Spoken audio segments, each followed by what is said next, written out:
Começando com Clarice Lispector. Quando eu não sei onde guardei um papel importante e a procura revela-se inútil, pergunto-me, se eu fosse eu e tivesse um papel importante para guardar, que lugar escolheria? Às vezes dá certo, mas muitas vezes fico tão pressionada pela frase, se eu fosse eu, que a procura do papel se torna secundária e começo a pensar, diria melhor, sentir. E não me sinto bem. Experimente.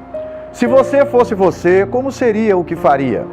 Logo de início se sente um constrangimento. A mentira em que nos acomodamos acabou de ser movida do lugar onde se acomodara. No entanto, já li biografias de pessoas que de repente passavam a ser elas mesmas e mudavam inteiramente de vida.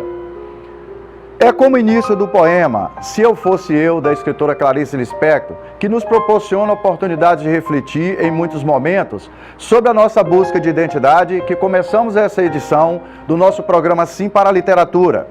Entre outras informações, temos dica de leitura, dica de livro e participação de telespectadores. Na coluna Apaixonados pela Leitura, apresentamos um projeto de incentivo à leitura que é desenvolvido no Rio de Janeiro, em praça pública, onde as pessoas têm acesso livre a livros de literatura. Tem sido um sucesso. Assista ao que diz Graça Gomes, idealizadora do projeto. Uma semana tem bancas com 200 livros emprestados. Em uma semana é uma coisa assim maravilhosa, que eu falo assim, houve uma quebra de paradigma. Na entrevista desta edição, conversamos com Elias Dias, que é advogado e escritor e mora em Aracruz, aqui na região norte do Espírito Santo.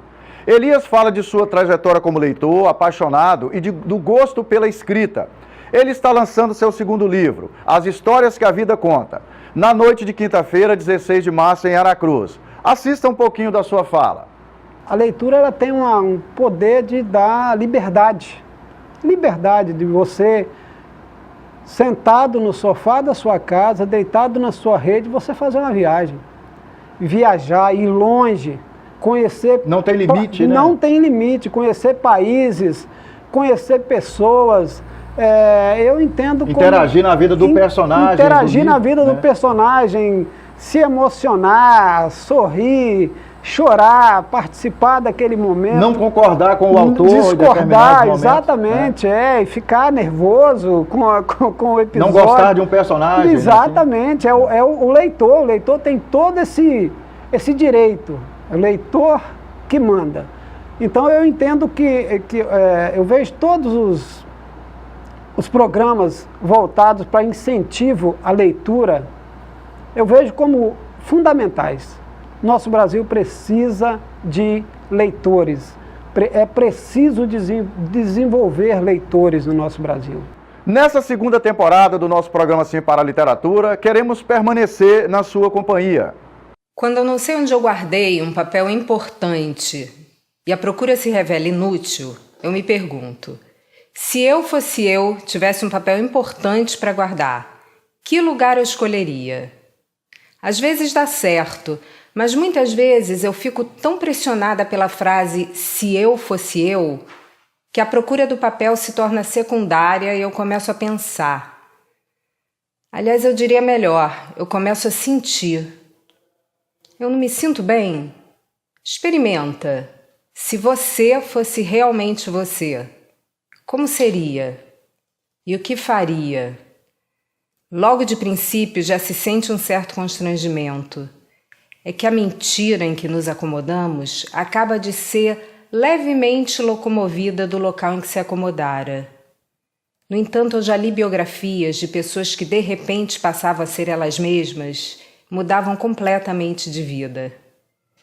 Eu acho que se eu fosse eu, os amigos nem me cumprimentariam na rua porque até minha fisionomia teria mudado. Como não sei. Metade das coisas que eu faria, se eu fosse eu não posso nem contar. Eu acho até que por um certo motivo eu terminaria presa na cadeia. E se eu fosse eu daria tudo que é meu, entregaria o futuro ao futuro. Se eu fosse eu, parece representar o nosso maior perigo de viver, parece entrada nova no desconhecido. No entanto, eu tenho a intuição de que passadas as primeiras loucuras da festa que seria, nós teríamos enfim a experiência do mundo, experimentaríamos em pleno a dor do mundo e a nossa dor, aquela que aprendemos a não sentir. Mas também em certos momentos seríamos tomados de um êxtase de alegria tão pura e legítima que eu mal posso adivinhar. Aliás, eu acho que eu já estou adivinhando, porque eu me senti sorrindo e senti também uma espécie de pudor que se sente diante de tudo aquilo que é grande demais.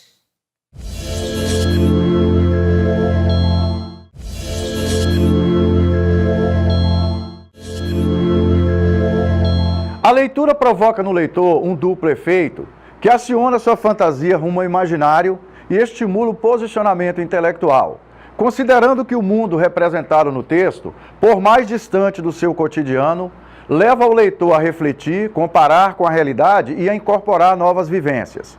A leitura expande as fronteiras do mundo conhecido, que absorve pela via da imaginação e decodifica por meio do intelecto. É uma atividade bastante completa, raramente substituída por outra, onde as informações contidas no texto literário colocam o leitor como o maior beneficiário pelo seu consumo. De forma específica, está destacado aqui que se pode considerar o benefício individual.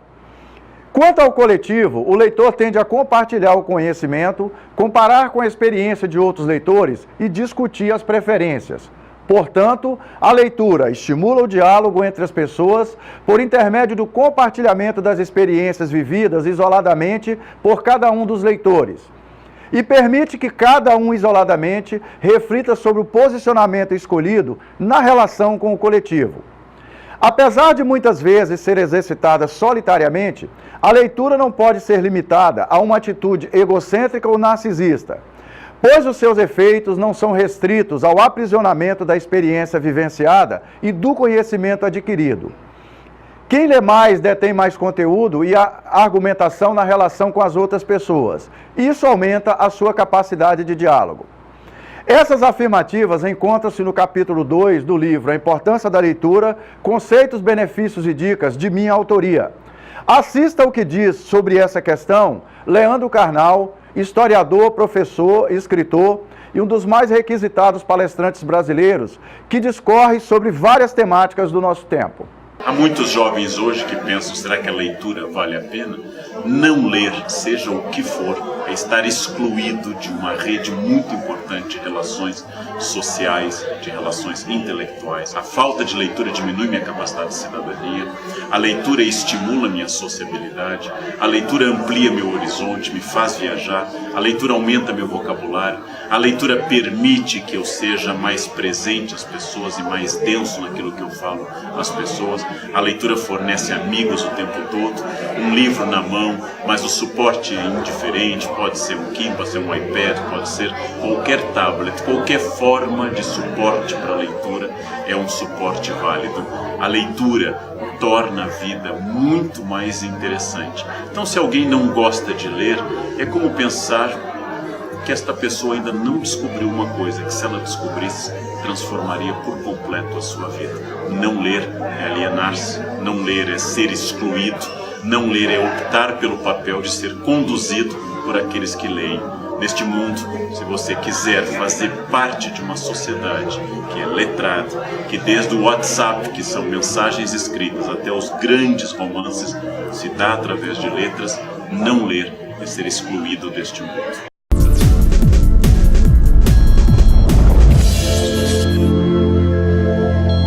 A leitura, para mim, é possibilidade de descoberta de um mundo novo.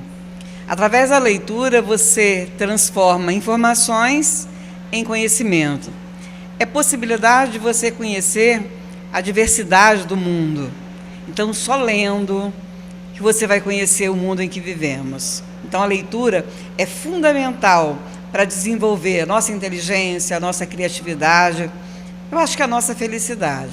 Ler faz muito bem.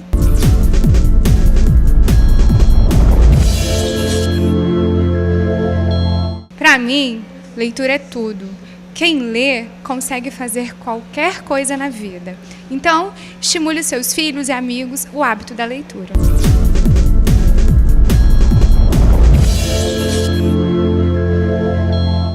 a leitura para mim surgiu tardiamente, a descoberta por esse amor veio já nas cadeiras de faculdade, durante a graduação. E a leitura, ela tem um sentido, para mim, transformador. É ela que nos liberta, é ela que nos acolhe, é ela que muitas vezes nos aconchega, alimenta as nossas questões, responde inquietudes, enfim, não tenho como mensurar a importância dela na minha vida, até porque isso seria impossível. Mas a única certeza que eu tenho é que é permanente e quanto mais se tem, mais a gente quer.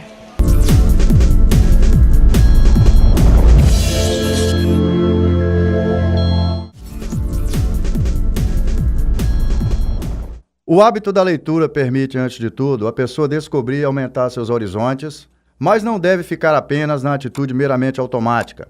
É importante que seja encarado como prazer e estimulado em todas as fases da vida. Leitura jamais pode ser imposta como castigo ou como obrigação. As instituições públicas devem desenvolver políticas de incentivo à leitura para todas as classes sociais, construir e manter bibliotecas com bons acervos. Os diretores, coordenadores e supervisores devem colocar em prática ações para a formação de escolas leitoras. Tudo isso e muito mais, para que o gosto pela leitura faça parte do cotidiano da criança até a vida adulta. Os programas desenvolvidos na mídia podem contribuir, divulgando com mais frequência os assuntos e eventos sobre projetos de incentivo à leitura, não apenas em datas comemorativas. É importante incluir personagens leitores, por exemplo, nas novelas, que têm grande audiência. Telespectadores precisam dessas boas referências. As pessoas precisam ler e conversar sobre livros no dia a dia. Devem construir uma cultura voltada para o hábito da leitura. A vida vai se tornar mais interessante, tenho essa certeza. O objetivo maior, futuros leitores mais assíduos e críticos e cidadãos mais conscientes. É fundamental que ações e projetos sejam desenvolvidos no nosso cotidiano. É uma questão de atitude. Vejamos o projeto a seguir, desenvolvido no Rio de Janeiro e divulgado pela TV Brasil. Um projeto de incentivo à leitura faz sucesso entre crianças e jovens no Rio de Janeiro.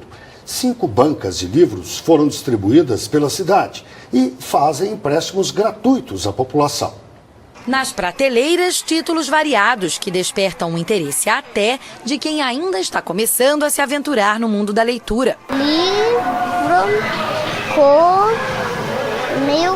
Há 2 semanas, 5 bairros do Rio de Janeiro ganharam bancas como esta na Vila Olímpica Arthur da Távola, em Vila Isabel, na Zona Norte, que oferece atividades a quase 2.000 crianças e adolescentes da região. No local, podem pegar livros gratuitamente. Para isso, precisam apenas fazer um cadastro e escolher entre os 300 títulos idênticos em todas as unidades. É aí que entra o papel dos estagiários de biblioteconomia, como o Igor. Às vezes a pessoa não se estimula a ler, porque pega um livro que não gosta, não é de um assunto do seu interesse.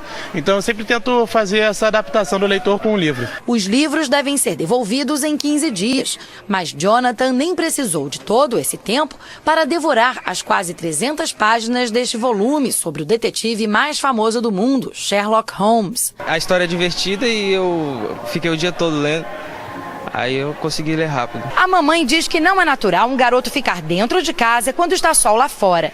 Eu digo que só estou tentando proteger minha pele para não ficar todo enrugado quando for velho como ela. Mas ela nem ouve meus motivos. Este trecho é de um dos livros mais procurados por aqui, da série Diário de um Banana. Dos 10 exemplares oferecidos nesta banca, por exemplo, apenas este está disponível porque acabou de ser devolvido. Mas, além dos títulos contemporâneos, em geral ligados a filmes, também há espaço para clássicos da literatura. Segundo a idealizadora do projeto, em plena era virtual, os livros de papel ainda atraem leitores de todas as idades. A gente, com uma semana, tem bancas com 200 livros emprestados. Em uma semana, é uma coisa assim maravilhosa, que eu falo assim, houve uma quebra de paradigma, que o brasileiro não gosta de ler. Eu prefiro ler do que jogar videogame, jogar no celular. É um negócio muito legal. Traz uma força positiva, né, pra gente. É legal. Escrito em 1938, Olhai os Lírios do Campo é um marco na obra de Érico Veríssimo, escritor gaúcho que tem uma obra literária extensa e respeitável. A temática do romance, que discute questões existenciais, porém, é muito atual.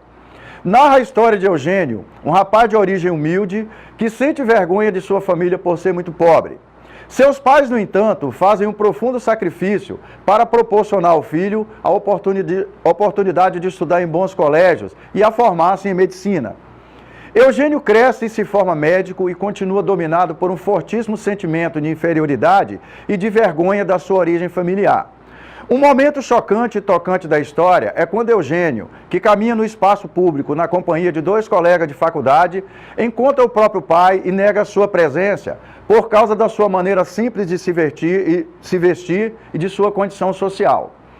No dia de sua formatura, Eugênio conhece Olívia, uma jovem simples, de extrema sensibilidade, bom senso, equilíbrio e de bom coração, que passa a ser sua melhor amiga, sendo para ele um porto seguro em seus conflitos existenciais, e juntos vão trabalhar num hospital. Olívia tenta mostrar a Eugênio que a felicidade não pode ser condicionada ao dinheiro e ao sucesso, mas da paz que advém da boa consciência, de fazer as coisas certas e de servir ao próximo. O jovem se envolve amorosamente, mas Eugênio nunca assume Olívia verdadeiramente. Olívia vai trabalhar numa cidade do interior e depois da partida da moça, Eugênio conhece e se envolve com Eunice, uma jovem rica e cheia de vontades. Eles ficam noivos e se casam, e para Eugênio esse casamento é apenas por interesses materiais. É uma forma que ele encontra de ter sua ascensão social. No ambiente social de Eunice e seus familiares e amigos ricos, porém, Eugênio não se encontra e percebe a olho nu a infelicidade batendo à sua porta. Seus dilemas pessoais o perseguem e ele sente muita falta do apoio de Olívia e também do seu carinho. No desenrolar da história, Olívia adoece e morre. Esse acontecimento leva Eugênio a refletir sobre a sua vida, seus confusos valores e sobre sua própria história, particularmente sobre o casamento infeliz com Eunice. E, numa reviravolta, ele termina o relacionamento com Eunice, o contato com o seu mundo, e desenvolve sua atividade de médico, trabalhando e dando assistência a pessoas de baixa renda. Nesse novo momento, ele encontra a tão almejada paz interior. O autor mostra os processos de transformação de Eugênio, da condição de indivíduo guiado mais pelas expectativas dos outros do que por si mesmo, para a condição de indivíduo autônomo e consciente de si, sujeito de suas próprias decisões. Permita que o livro faça parte da sua vida.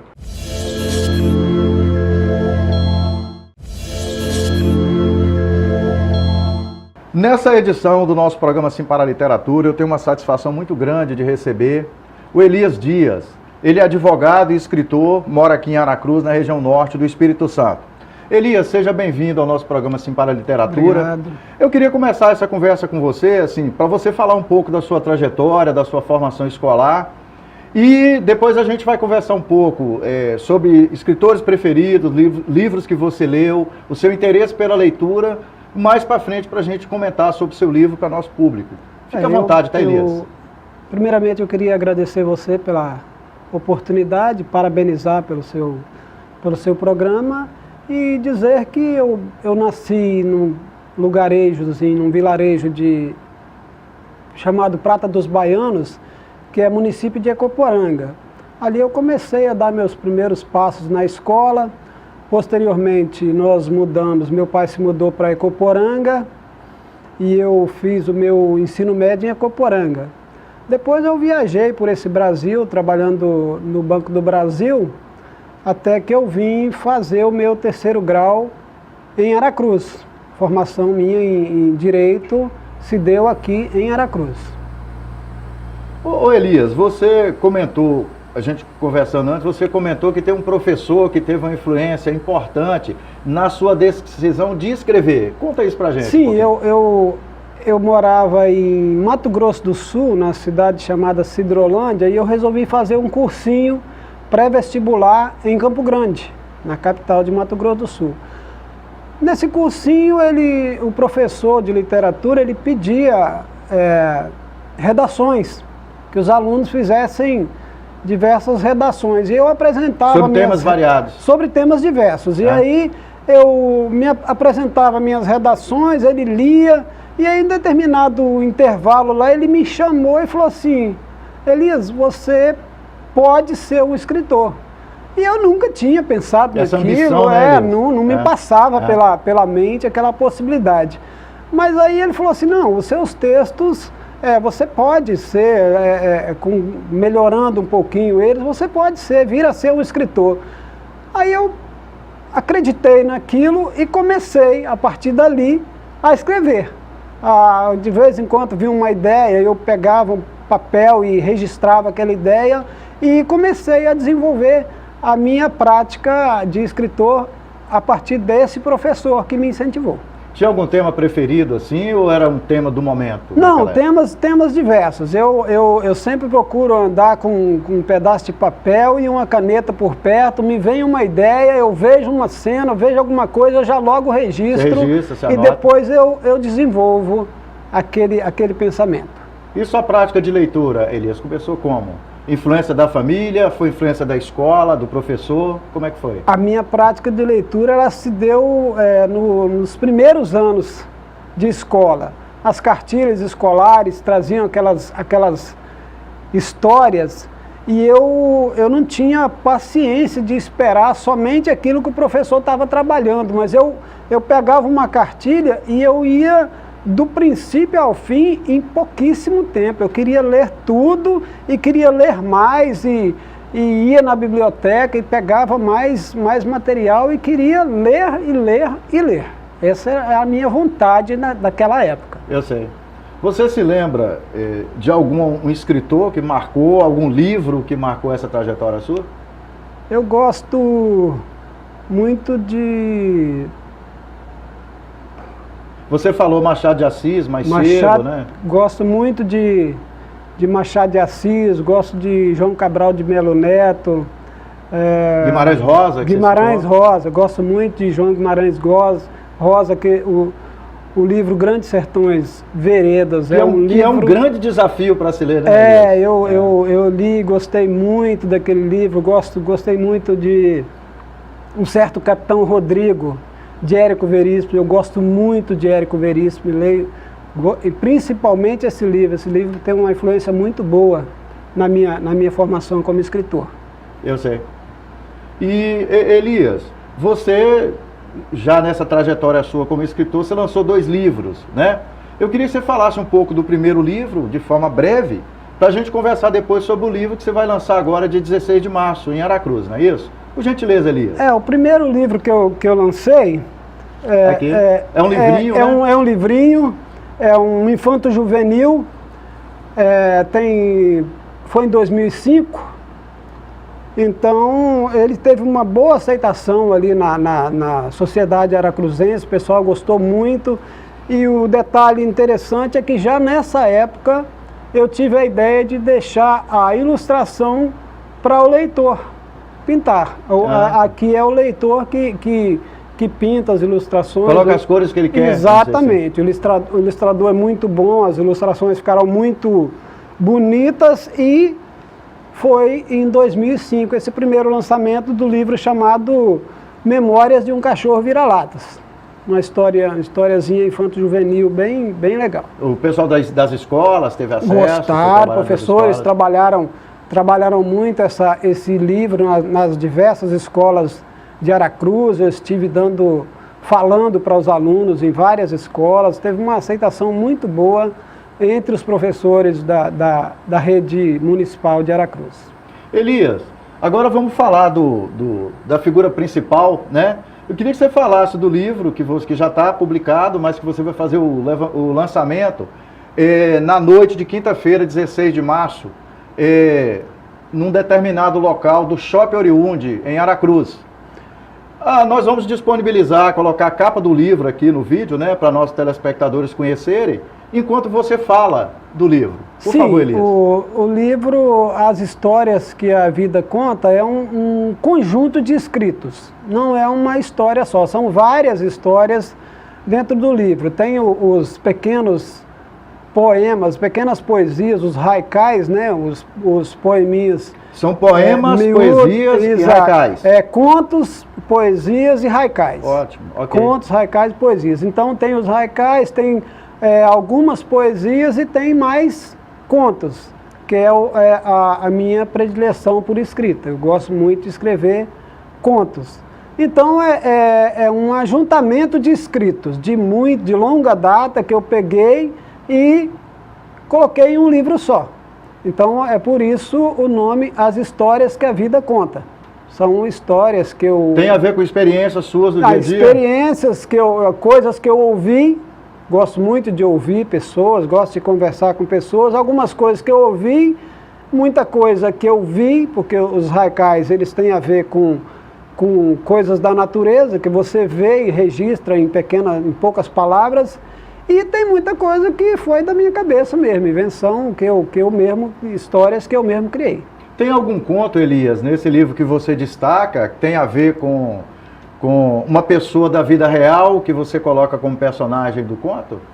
Tem algum aqui assim que você destaca? Olha, não tem propriamente não. Não tem nenhum desses livros, desses contos, dessas poesias, tem a ver não. Tem uma poesia que eu falo sobre a minha cidade natal, Ecoporanga, que eu gosto muito dessa poesia. E tem outros contos de coisas que eu vi, que eu vivi e que eu criei. Mas especificamente não tem, sobre uma pessoa propriamente não. Elias, quando você está no momento de escrever, você procura o isolamento, você escreve ouvindo música, pode ter pessoas por perto conversando, como é que funciona para vocês? Eu gosto de escrever na madrugada, no silêncio. O telefone não toca, né? No silêncio da madrugada é quando eu escrevo. Acontece as coisas durante o dia, eu faço os meus registros e aí eu levanto de madrugada e sento e escrevo à mão. Escrevo muito rápido. Escreve à mão. E eu tenho dificuldade de produzir no computador. Então eu escrevo à mão e como escrevo muito rápido, depois eu mesmo tenho que digitar. Eu não tenho nem como passar para uma outra pessoa, porque ele não consegue entender o que eu escrevi, porque a produção é um momento de inspiração muito rápido, vai embora muito rápido. Elias, para finalizar esse encontro, já agradecendo você pela disponibilidade que você teve de vir, né, conversar com a gente aqui no programa Sim para a Literatura, eu queria que você dissesse qual a importância da leitura na sua vida, Elias. Eu sou suspeito de falar, porque eu gosto muito, eu acredito que a leitura ela tem um poder de dar liberdade. Liberdade de você, sentado no sofá da sua casa, deitado na sua rede, você fazer uma viagem. Viajar, ir longe, conhecer... Não tem limite, né? Não tem limite, conhecer países, conhecer pessoas... eu entendo interagir na vida do personagem. Interagir na vida do personagem, se emocionar, sorrir, chorar, participar daquele momento. Não concordar com o autor. Discordar, exatamente, e ficar nervoso com o episódio. Não gostar de um personagem. Exatamente, assim. O leitor tem todo esse direito, é o leitor que manda. Então eu entendo que eu vejo todos os programas voltados para incentivo à leitura, eu vejo como fundamentais. Nosso Brasil precisa de leitores. É preciso desenvolver leitores no nosso Brasil. Precisamos formar uma família leitora, uma escola leitora e um país de leitores. Com certeza. Eu vejo, às vezes, o governo pouco interessado nessa matéria, porque a leitura traz a liberdade, a capacidade de pensar, a capacidade de raciocinar. Então, é nesse sentido que eu fico entusiasmado com o seu programa. Um programa que tem essa função de ajudar no desenvolvimento, estimular na leitura. Ao hábito da leitura. Exatamente. Eu acho de muita importância isso. A leitura, para mim, eu entendo como fundamental. Ok. Fundamental. Para que você tenha acesso às edições anteriores do programa Sim para a Literatura, acesse o nosso canal do YouTube. Entre em contato com o nosso programa através do e-mail simparaliteratura@gmail.com. Muito obrigado.